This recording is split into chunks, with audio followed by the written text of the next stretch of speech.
Copy house en los controles, el rico Antrax, esa mujer tan bella.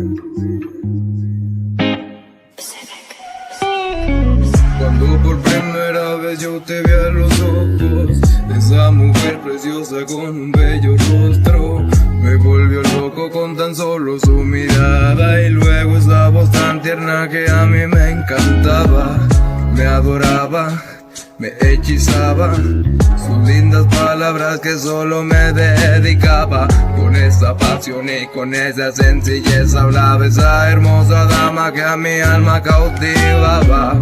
Todo el día créeme trabajo a tu lado, y aunque yo te miro cuando a mi lado vas caminando, la vida tenta que ahorita yo la voy pasando, imaginando cosas que uno había sentido hace tiempo.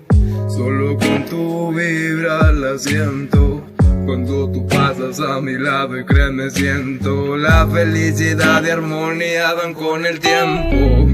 Estoy contento, no te voy a mentir, lo que la gente hable de mí o de ti, nada me importa la opinión, yo nunca les pedí, solamente me importas tú porque yo te quiero a ti. Tal vez con palabras no te pude decir, pero tú sabes que mi mirada habla por mí, que tú me vuelves loco y que yo me muero por ti. Tal vez me faltó valor para esto de frente decir.